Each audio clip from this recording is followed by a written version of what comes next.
Charismatic and eccentric, controversial and scandalous in every sense, Tyson Fury is one of the main figures in modern boxing culture. The Gypsy King combines incompatible factors, phenomenal size and fantastic speed, an absolutely non-sporty appearance, but at the same time agility and flexibility. And also high boxing intelligence and completely mismatched technique. All these incompatible traits create an indestructible and truly unique heavyweight who stands out both in the boxing ring and beyond. Friends, there is no advertising in our videos. If you like what we do, please support us by subscribing to this channel, leaving a comment, and liking this video. Octa Rumble channel needs your support. Enjoy watching.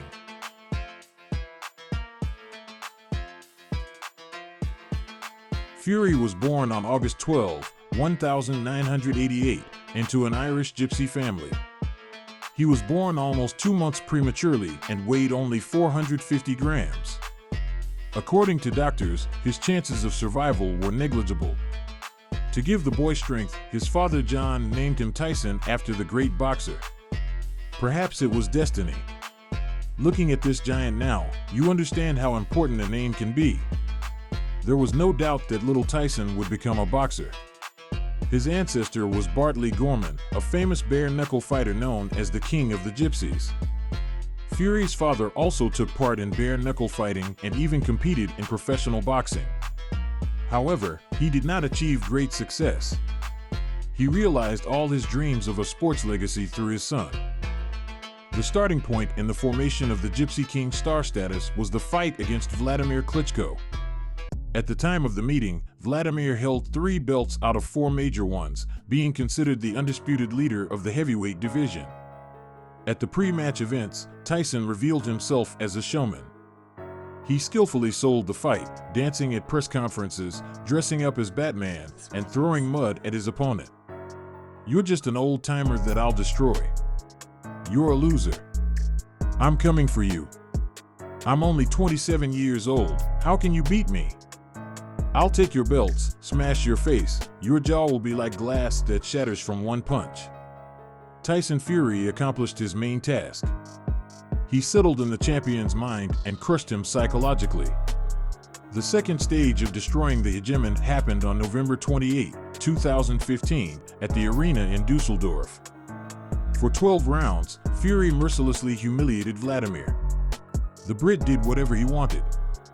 He dropped his hands, punched from unpredictable angles, and constantly mocked the super champion who ruled the division for 11.5 years. Against the awkward and partial Fury, Vladimir looked completely helpless. Unfortunately, from a boxing point of view, the fight was terrible. Lots of wrestling in the clinch, awkward punches and grappling, bravado, and posturing. But for Tyson, it didn't matter. He fulfilled his dream of beating the main antagonist of his career. In just one night, this awkward, talkative heavyweight became a global superstar. It seemed that after defeating Klitschko, Tyson Fury would secure his legacy. He had the opportunity to unify the titles in a fight with Wilder or have a rematch with Vladimir. But none of that happened. Fame clouded the boxer's judgment, and the lack of motivation almost drove him to a dead end. Winning over Klitschko was the goal of my entire life, and I achieved it. It was like climbing Mount Everest. Since then, I felt like I was lost. The fire in me extinguished, and I had nothing left to prove. Waking up in the morning, I thought I had everything: money, titles, fame, a beloved wife, and children, but nothing could fill the emptiness in my soul. Depression resulted in a severe alcoholic and drug addiction. Tyson gained extra weight and could no longer box, and he was stripped of all his championship belts. After some time, Fury announced the end of his boxing career himself. Self-destruction continued until one moment when the fighter thought of suicide. The thought of his children and being considered weak stopped him from committing the irreversible act. Seeking help from psychologists, Fury started thinking about a comeback to boxing. The turning point was Deontay Wilder's statement about the Brits' pride. "One day, I went for a run and planned to run 20 miles, but weighing 400 pounds, I could only manage 5 minutes. But I didn't stop. I decided to walk. And as I was walking, scrolling through Instagram, I saw an interview with Deontay Wilder where he said that he had finished me. He claimed that he would have beaten me even in my prime. In that moment, I knew I had to come back. After 3.5 years of aimless existence, Tyson Fury found meaning in life, regained his passion for boxing, and set new goals for himself. The Brit's comeback caused a huge stir. The linear world champion's return was accompanied by his usual bombast. Fury promised to climb to the top of the world again and ruled the heavyweight division. But no one believed in the Gypsy King's rebirth anymore. In June 2018, Tyson had his first fight after a long hiatus against Sefer Seferi. He simply warmed up and forced the Albanian to surrender in 4 rounds. The Italian Francesco Pianito was the Brit's second opponent. He lasted all 10 rounds. These performances were just a part of a larger puzzle that led to the confrontation with Deontay. The Gypsy King's promoter Frank Warren insisted on having 2 more warm-up fights, but the answer was categorical. "I need the Bronze Bomber, give me the contract, and I'll sign it," Fury replied to the promoter's request. Half a year after Fury's return, he stepped into the ring with the most dangerous puncher of modern times. It's no wonder Tyson was prophesied to suffer his first career loss, and that too, by knockout. However, the fight presented many surprises. The Bronze Bomber took the center of the ring. The Gypsy King predictably took the second position. Fury turned out to be much faster and more flexible, despite not being in ideal physical shape yet. Tyson tried not to let his opponent come near, using a persistent jab. Wilder patiently watched his target. Tyson feinted, jerked, and quickly executed his own combinations in his characteristic manner, folding his hands up and hiding them behind himself to tease the American. Deontay was very perplexed. For the first time in his career, his punches did not hit the mark. The Gypsy King skillfully softened the blows with head and torso movements. In other moments, the Briton slowed down the opponent's attack with clinches. Tyson was constantly moving, changing stances, and his non-standard and sometimes whimsical actions stunned the American. The fight continued, and Deontay's strategy did not change. He continued to hunt for the head. Fury, meanwhile, worked carefully to score points and increasingly made his opponent look amateurish. However, by the middle of the distance, Wilder had slightly calibrated his lead hand. The fight turned into a real jab war, in which Deontay was at least not losing. The champion's punches began to hit the target, and in the 9th round, Tyson was knocked down. He was not shaken, but the warning bell had already rung. In the championship rounds, Tyson regained the initiative, and more aggression and precision allowed Fury to take these rounds into his piggy bank. There was no doubt in the contender's victory, but the final 12th round was truly epical. Wilder finally found his target, and a straight right connected with a left lateral sent Fury into a deep knockout. At that moment, no one doubted that it was indeed a knockout, except for Jack Rice. The experienced referee calmly counted to 10. By an incredible miracle, at the count of 10, Tyson got up on his feet. It was a true resurrection from the dead. Wilder didn't understand what was happening. His attempt to finish Fury off became an act of desperation. The American spent all his strength and was mentally broken. Fury quickly recovered and himself went all in. A straight right and a left lateral rocked the champion, and now he had to tie up his opponent. The ending of the match featured aggressive actions from the contender. The Brit failed to become the new WBC champion. 2 knockdowns he suffered affected the judges' decision, but in the end, everyone was satisfied. Another feat by Fury took place in September 2019 at the T-Mobile Arena in Las Vegas, where he faced undefeated Swedish boxer Otto Wallin. Initially, the fight did not seem to pose any difficulties for the British boxer, who had a significant advantage in size, experience, and skill. Tyson allowed his opponent to take the lead and even found himself against the ropes, but that didn't stop him from successfully counterattacking. However, in the 3rd round, the Briton suffered a serious cut above his right eye, which worsened as the fight progressed. Blood was pouring down the Gypsy King's face, and for a time Fury lost focus. In the corner, his trainer, Carmen, worked frantically, but the injury was too deep. They couldn't stop the bleeding. When the fight reached its midpoint, doctors became seriously interested in Fury's injury and allowed him to continue the fight. But now Tyson Fury's fate was hanging by a thread. In these extreme conditions, Fury had to change his plan and switch to aggressive tactics. That's how a leisurely walk turned into one of the toughest challenges in the former world champion's career. Tyson fought to the end and won a deserved victory, but his face turned into a bloody mask. Many fighters would not be able to carry on a fight with such a gruesome cut to victory.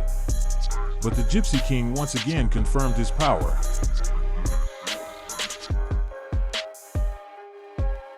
In February 2020, the long-awaited rematch between Deontay Wilder and Tyson Fury took place. Some analysts predicted that Wilder would win by knockout, while others foresaw Fury winning by decision, but neither prediction came to fruition. Prior to the rematch, Tyson changed his team, and his new trainer programmed him to work as the first option. Wilder clearly did not expect this turn of events. With each passing minute, the arguments in the Bronze Bomber's arsenal dwindled, and his hits had virtually no effect on the Gypsy King. Another secret weapon of the contender was dirty work in the clinch. Fury grabbed his opponent's neck, loaded his back, punched, and leaned with all his weight. The effective strategy of the Brit worked like clockwork, and already in the second round, Wilder looked slightly lost. Fury increased the pressure and did not let up thanks to his work on the jab. In the final moments of the third round, the Bronze Bomber landed on the canvas for the first time in his career. The American got up, but was unsteady on his feet. A moment later, he fell again.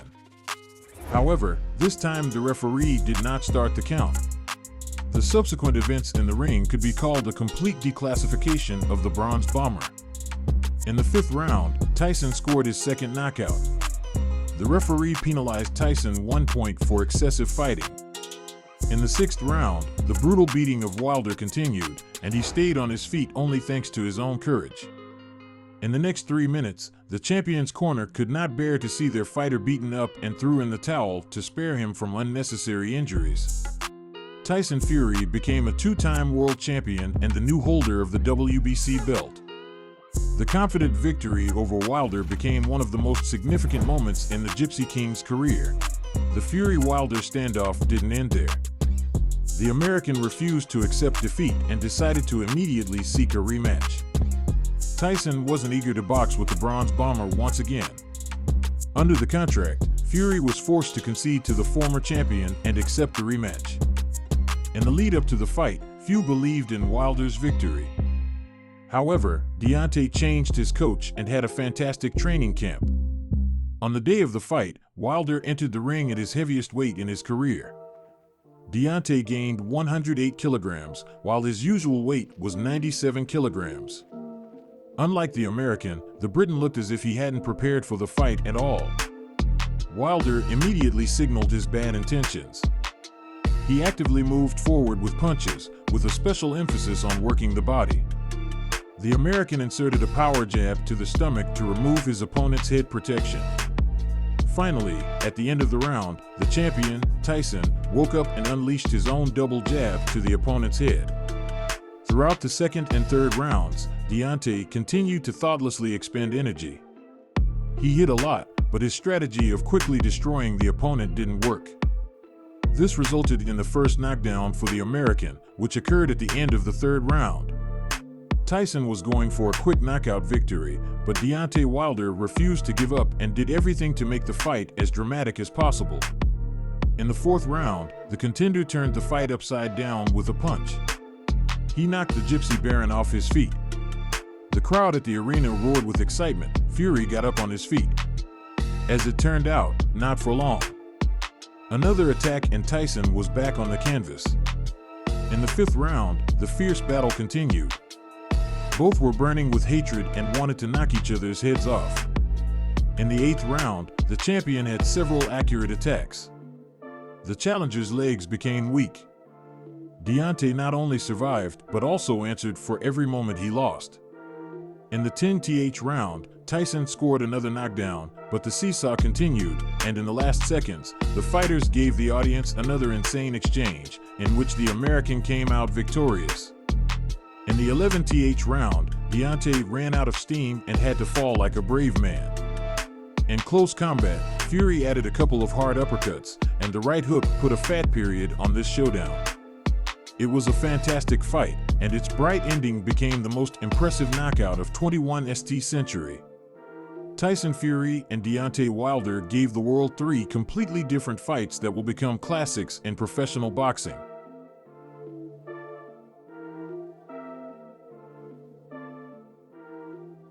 Defeating the Bronze Bomber is not the last achievement for the Briton. In April of this year, Tyson Fury added another scalp to his collection. Now his resume boasts the name of his compatriot Dillian Whyte, whom he spectacularly knocked out in the 6th round. Fury extinguished his opponent's light with a right uppercut and then lightly pushed him to accelerate the slowed fall.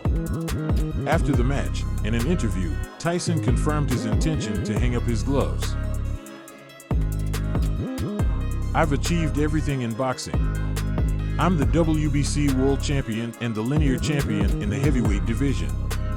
I have nothing left to prove." This was far from the first promise of the Gypsy King to retire from boxing. However, a month later, Fury confirmed that he is not going anywhere. "I really was retiring when I said that in April. And any lie detector would confirm that. But I need to fight right now. I can't live without boxing, and as long as there's still fire in me, I'll do it. I'm just happy when I dedicate myself to it." Fatality.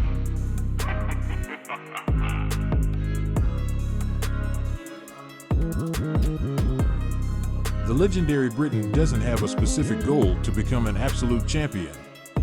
His task is much more ambitious than all these belts and titles. The true goal of the Gypsy King is to become the greatest heavyweight of all time. Over his career, Fury has defeated numerous opponents. He is a 2-time world champion and the best heavyweight of modern times. In the professional ring, Tyson doesn't know the bitterness of defeat.